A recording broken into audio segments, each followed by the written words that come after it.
Listen, I'm not here to bash the VA, but sometimes they make it easy.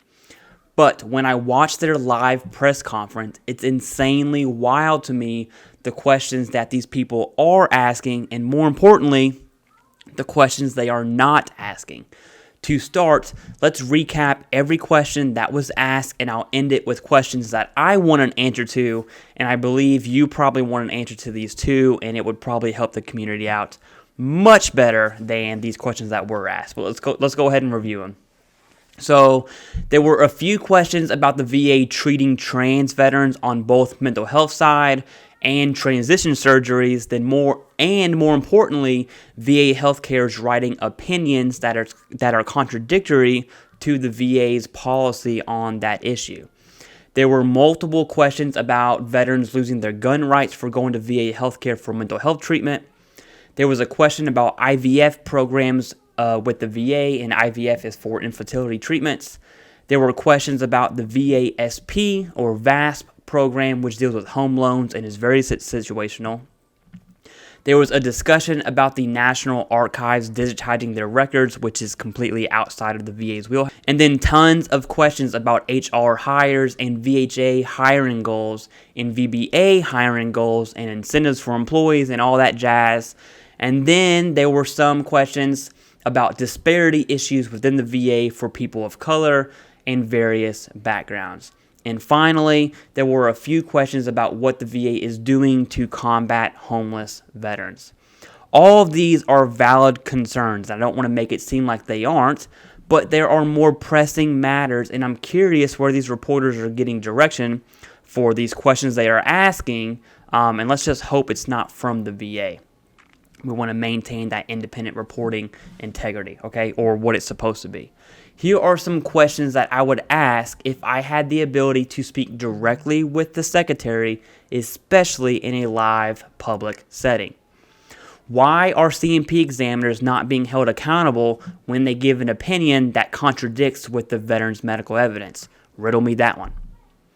The second one is, what happens to VA employees when they issue an unwarranted C&P exam if the veteran submits a fully developed claim? I really want an answer to that one. The third question I would have is, why is the VA ignoring complete and competent medical opinions from actual medical doctors and ignoring these medical doctors when they complete a public DBQ? My fourth question would be, how is it when the VA schedules an unwarranted C&P exam, a nurse practitioner can give an opinion that trumps and outweighs the opinion of a psychiatrist on a mental health disability claim? And yes, I've seen that happen way more than once.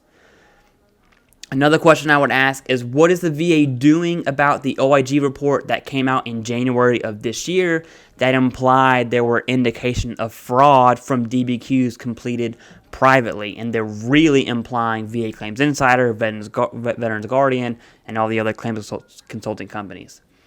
And the last question I would ask is, what is the VA doing about the VA OIG report that was published back in 2022 detailing significant mistakes made by the VA when issuing C&P exams and following procedures during the claims process? Now, I mean, some of these questions are gimme questions that I'm sure you have yourself, because I came up with these in about 10 to 12 seconds, okay? Why isn't anyone asking these questions? That's probably the number one question I want to ask. The question that were asked does make for good clickbait, right? Is the VA treating trans veterans? Is the VA going to take your guns, right? Homeless veterans this and homeless veterans that, which are all important issues, don't get me wrong, but there are other important issues too that were not mentioned at all. I mean, come on. Ask some questions that a ton of veterans care about, not questions that your publishers care about, or prioritize questions that a very, very small community really cares about, okay? That's all I have on this issue, and it really makes me frustrated. If I keep talking, I will just kind of bash the VA. That's not something I'm really into.